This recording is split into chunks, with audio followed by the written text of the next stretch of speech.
John Lund as Johnny Dollar. Bob Creel, Johnny. Tri-State Limited. Oh, hiya, Bob. Listen, want to read your letter. It says, if you want to know who killed Martha Williams, you pay no mind to that person or persons unknown. Look close to home. Real close to home. Well, there you are. Signed with that famous old name, I suppose. Yep, anonymous. It's postmarked Piney Corners, Pennsylvania. Martha Williams was killed a month ago. Shot. And we carried a $10,000 policy on her. Who's the beneficiary? Her husband, Ben Williams. He's a farmer there. The coroner's jury brought in an open verdict. We're about ready to pay off the policy, but now... How about it, Johnny? Piney Corners, huh? All right, Bob. Provided I can find it on the map.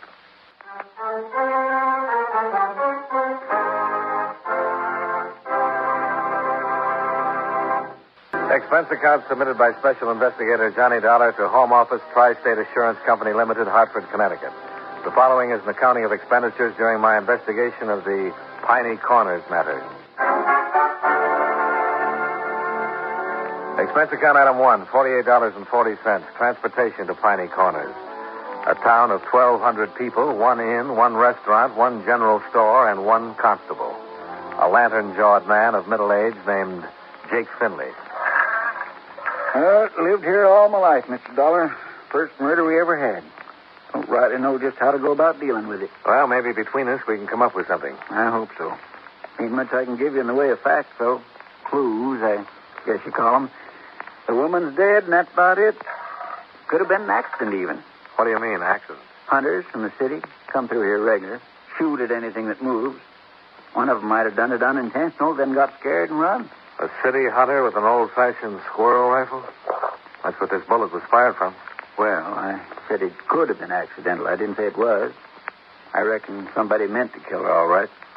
Only trouble, though, I can't figure anybody that might have had a reason to. What about this slug? The ballistics boys make anything out of it? Nope. Too flattened out. Sent it clear to Philadelphia. They said there wasn't any way of telling what particular rifle it came from. And pretty near everybody in the township's got one of them guns. No, it's like I said. No clues, not to speak of. There are people, though, Jake, with different motives and different capabilities. And one of them did it. Not the one you're figuring most on, though, Mr. Dollar. Her husband, you mean? Ben Williams? Why not? Ain't the type. Like you said about capabilities, he wouldn't kill anybody. You'll see when you meet him. Well, then suppose we meet him. All right. Farm is just outside of town. I'll drive you out there. But the township's kind of frugal with money, and I will have to ask you to pay for the car expense. Fair enough. Maybe we could make a couple of other calls, too. I'd like to talk to the coroner. You already have. I'm the coroner. Well, let's go.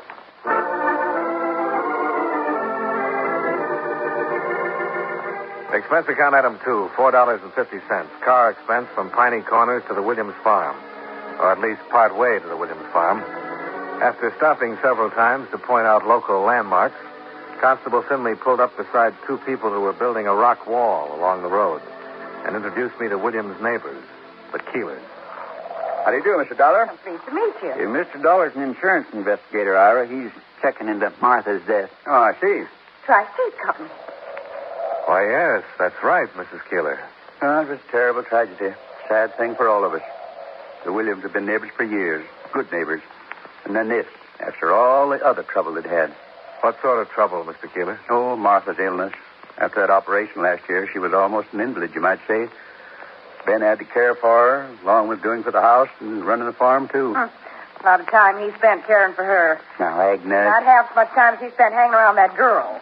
What girl is that, Mrs. Keeler? Oh, that little flibberty Now, jibbit. Agnes. I'm afraid my wife is just repeating gossip she's heard, Mr. Dollar. Ben Williams is a fine young man. Any stories to the contrary are idle rumors. I know the girl, Mr. Dollar. It's Flora Lane, a waitress at the Piney Corners Inn. You can talk to her when we get back to town. Good. I reckon we better get on over to Ben. Oh, by the way, Mrs. Keeler, the company appreciated your letter. How'd you know it was me? Oh, I just guessed. Nice to have met both of you. Goodbye.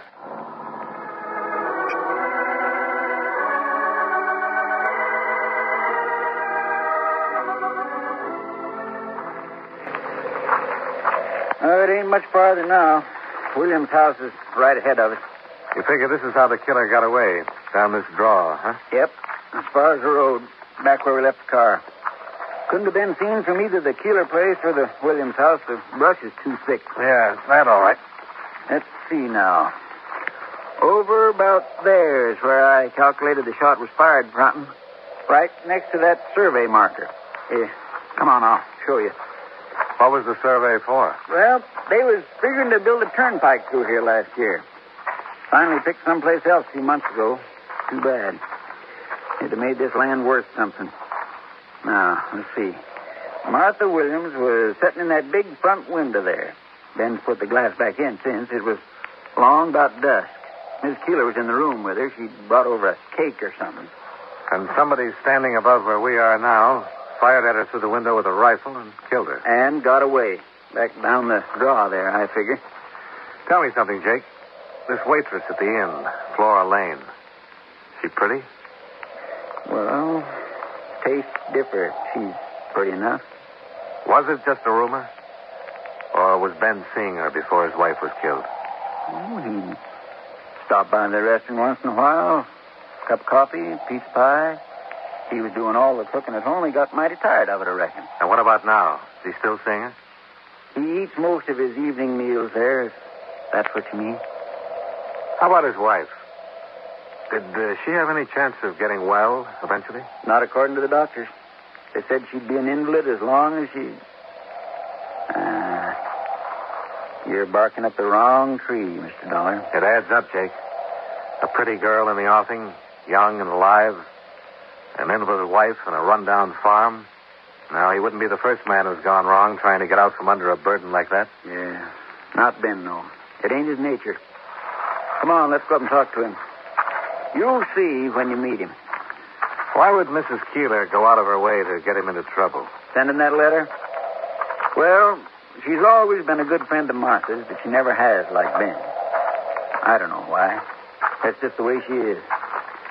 I wouldn't put no stock in what she says.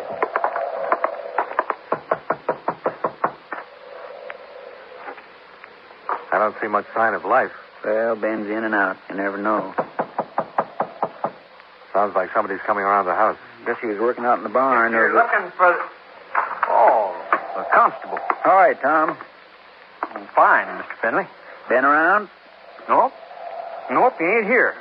I've been working out back, fixing a spreader. Mr. Williams ain't here, though. Any idea when he'll be back? Nope, he didn't say. You can go in and set, though, if you want. Yeah, maybe we will. Oh, this is Mr. Dollar, Tom Smith. Howdy. Why? Tom does odd jobs for Ben, some of the other farmers. Works around here and there. I see. Were you working here the day Mrs. Williams was killed, Tom? No, I wasn't even near here. Anybody that says so is lying. I was clear over on the other side of town. Shall we go inside, Mr. Dollar? Okay. I'll see you, Tom. He gets kind of excited when he thinks he's accused of anything. He's not much on brains, you know. Has he ever been in trouble with the law? Well, petty stuff. Shooting game out of season, mostly. Oh? Is he a good shot? Dead shot. Never misses.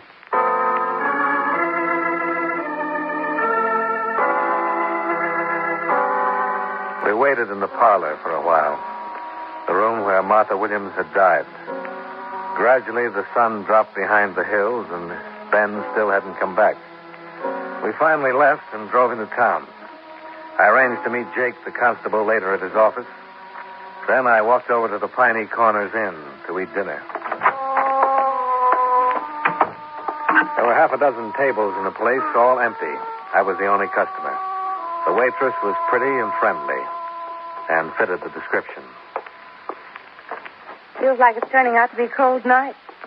Yeah, it sure does. We have some awful good pot roast this evening. I think you'll like it. All right, fine. You're a stranger in town, aren't you? Yeah. I'm here looking into the death of Martha Williams. I see. Are you, by any chance, Flora Lane? Yes, I am. Well, I guess you're the person I'm looking for. You worked very fast. I thought it would take longer. Oh? I knew you'd find out, of course. Sooner or later. I was hoping Ben and I would at least have a little time to ourselves first. Well, it looks like it didn't work out that way. Never does. Once you've been knocked down, life never gives you another chance. Did Martha have a chance? I wouldn't have done anything to harm her marriage. I didn't let on to Ben how I felt. Not once. Not until after she'd been killed. That's considerate of you. And I know he didn't give me one thought as long as she was alive. Not in his nature. So I've heard. Doesn't it mean anything at all when a person's acquitted? Acquitted? Acquitted of what? Well, that other... I thought you knew. I thought that's what you... Maybe you better tell me about it, Flora. I'll find out anyway. Now that I know what to look for. Yes, you could, easy. 4 years ago in Chicago, I was working as housekeeper for a family. The wife died suddenly. They said I did it because I wanted to marry the husband. I was tried for murder.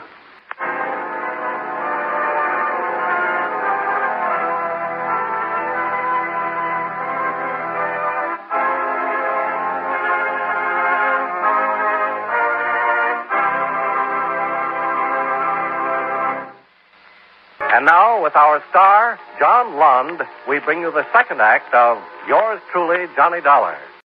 Expense account item 3, $1.60. Pot roast special at the Piney Corners Inn. I finished it, left, and walked down the empty street to the constable's office. Well, pull up a chair, Mr. Dollar. This old oil burner don't throw much heat. Oh, thanks, Jake. You find Ben? No. I met his girlfriend, though. Flora? I reckon you found out about her, too, from that look on your face. Yeah, she let the whole thing slip. Thought I was already onto it. It don't have no bearing, Mr. Dollar. Oh, maybe not. The way it stands, though, I could make out a pretty good case against Ben. Except you haven't met him. It adds up, Jake. An invalid wife, a pretty girl, a rundown farm that doesn't look as though it's made a profit in years, and a $10,000 insurance policy just dangling. Yeah. In fact, it's even worse a picture if you look at it that way. What do you mean? That farm's not only run down, it's mortgaged to the hilt. Ben needed money for that first operation last year, and the others later. The bank wouldn't touch it. Well, what happened? Ira Keeler came through and helped him out. $7,500. That farm wouldn't bring $4,500 if it was sold tomorrow. Naturally, Ben feels pretty obligated. And $10,000 would take the pressure off all the way around. Huh. I've been wondering about something. You said that nearly everybody in the township had one of those old-fashioned squirrel rifles. What about Ben? No, just a shotgun. Yeah.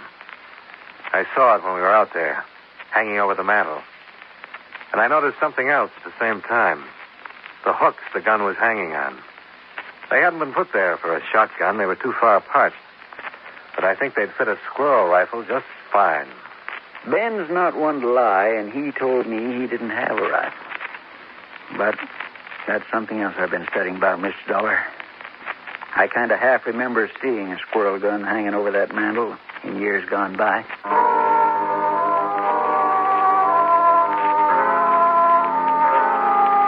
Expense account item 4, $4.50. Car expense for another trip with the constable out to the Williams farm. The lights are on.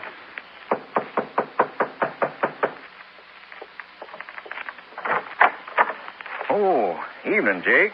And Ben, I'd like you to meet Mr. Dollar. Hi. How are you? Well, turning sort of cold out, huh? Yes, it is. Mind if we come inside, Ben? Oh, sure. Sorry, Jake. Come on back to the kitchen. That's the only room I keep a fire in. Pull a couple of chairs out on the table there. Thanks. I'll see if I can shake this grate down a little. Get the draft started. You got some business out this way, Jake? Well, yes. As a matter of fact, we're here to talk to you, Ben. Oh? Mr. Dollar here is an investigator for the insurance company that's got the policy on Martha. He aims to find out who killed her. Oh, I see. You got any idea about it yet, Mr. Dollar? Yes, an idea, but nothing more than that. You mind telling me? No, I don't see any reason not to put the cards on the table. The way things stack up right now, looks like maybe you killed her, Ben. That's a lie. Well, I wouldn't harm a hair on her head. I said looks like. Looks can be deceiving. Well, what do you mean? Mr. Dollar's been checking here and there, Ben, talking to people, the Keelers and Flora Lane. What's Flora got to do with it? Nothing. Or she could be part of your reason. Well, I didn't even make her acquaintance hardly before the last week or two. What about Mrs. Keeler? She's a friend of yours, isn't she? Well, she's a good friend of Martha's. Why do you ask? She thinks you killed your wife. She wrote a letter to the insurance company. Why, she's crazy. I always knew she never liked me, but I didn't figure she'd go that far. Ben, whatever happened to that squirrel rifle you had around the house? The week before Martha died, somebody... Well, how'd you know I had it? What happened to it, Ben? Jake, I didn't lie to you, actually. You asked me if I had a rifle, and I said no. And I didn't then. You didn't ask me if I had one. Where's the rifle now, Ben? Well, I don't know, Mr. Dollar. It was stole the week before Martha was killed, and I ain't seen it since. You didn't say anything to me about it being stole. How come you didn't report it? Because Martha asked me not to. She thought she knew who took it, and she wanted to give them a chance to make good. And she was like that, always giving people a chance. But after she was gone, after she'd been shot by that same kind of rifle, you still didn't report it. Because of how it'd make things look. Reporting afterward that the gun had been took before. Don't you see? Who had a chance to steal the rifle, Ben? Well, I don't know. The only ones I can think of that was in the house that week are Mrs. Keeler and Tom Smith. Tom Smith. Jake, is that the kid we met here this afternoon? Yep. He's taken things before, Mr. Dollar, and he's crazy about guns. Ah. Maybe we ought to check into it.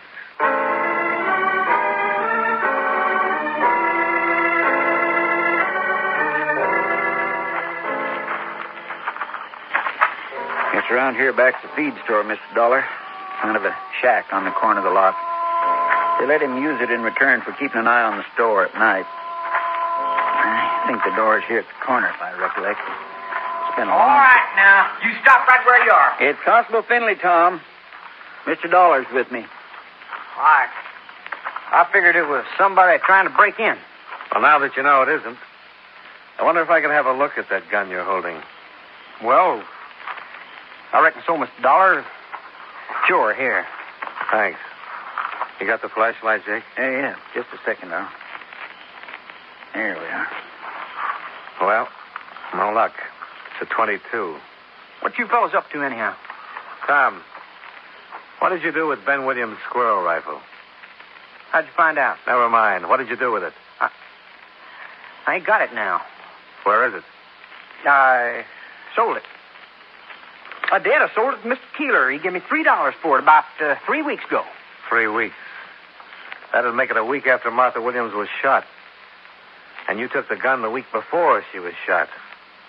Well, Tom? Well, what? I don't know what...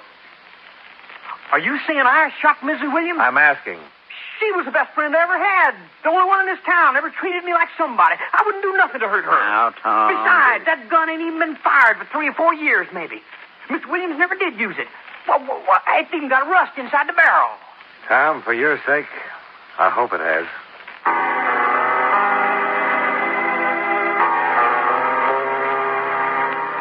Expense account item 5, another $4.50 for the loan of Jake Finley's car to drive out to the Keeler farm and pick up the stolen rifle. As I walked up to the porch, the door opened. Oh. Evening, Mrs. Keeler. Oh, it's you, Mr. Dollar. Is your husband at home? Oh, yes. He's in there working on his accounts. Mr. Dollar, about that letter, it was a terrible thing to do. Well, it's... I don't really think Mr. Williams had anything to do with Martha's death.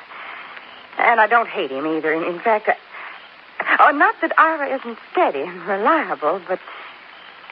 Well, life on a farm isn't easy for a woman at the best. And she wants more than just cold, hard profits and grasping for more and more money.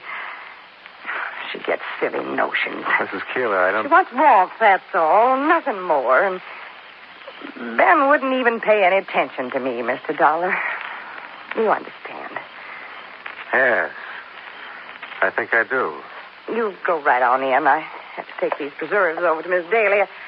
I don't know why I told you all that. Good night, Mrs. Keeler. Mr. Keeler?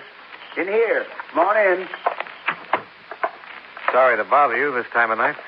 Oh, Mr. Dollar. Just finishing up my last year's account book. What can I do for you? Well, unless I've been misinformed, you bought a squirrel rifle from Tom Smith a while back. Yeah, that's right. Hanging there over the fireplace. $3. Quite a bargain. Of course, I wouldn't be surprised if he stole it somewhere. He did. From your next-door neighbor, Ben Williams. I'm out $3. And I'll take it over to Ben in the morning. I wonder if I could look at the gun, Mr. Keeler. We're trying to check on Tom's story. Of course. Go right ahead. I'll just finish this total while you're doing it, and we'll have time for a chat. Fine. He went back to the ledgers on the table in front of him, and I reached up and took the rifle down from the hooks over the mantel. Tom Smith had told the truth. There was rust in the barrel and on the breech. The gun hadn't been cleaned nor fired. But I saw something else, too. The hooks over the fireplace. They were old and rusted and set firmly into the mortar. They'd been there for years. Find out what you were after, Mr. Dollar? More than I was after. I know who killed Martha Williams. Tom Smith? Murders are ordinarily committed because of hate or for gain. Now, hate didn't seem to fit in this case, but gain did. Who benefits? At first glance, Ben Williams, the beneficiary of the insurance policy. Oh, I don't believe it. No, neither did I, not completely. Didn't quite add up. Maybe it was too obvious. No, it wasn't Ben, Mr. Keeler. It was somebody who stood to benefit even more than he did from that $10,000 policy. Who? Somebody who made a $7,500 loan out of kindness. That in itself should have tipped me off, Mr. Keeler. As Jake says, it wasn't in your nature. My nature? And, of course, it wasn't kindness. It was good business at the time, because a turnpike was being planned that would make the farm worth twice that loan. But the road fell through, and you were stuck with a worthless farm, unless Ben could get money to pay you. I imagine that's when you started thinking about murder. You're accusing me of murder, Mr. Dollar? Those hooks over the mantel have been there a long time. Where's the rifle that hung there before you bought this one from Tom Smith? There might not have been one. The neighbors will remember. There, let me just put down this final total. There. I had a good year last year. Very good year. I doubt it's going to be that good this year. Well, no regrets, Mr. Dollar. It's like farming. You take risks on drought, frost, insects. Sometimes you lose. Make a mistake. I knew I'd made a mistake the second I pulled that trigger. It was just a matter of time. The gun's buried out behind the barn.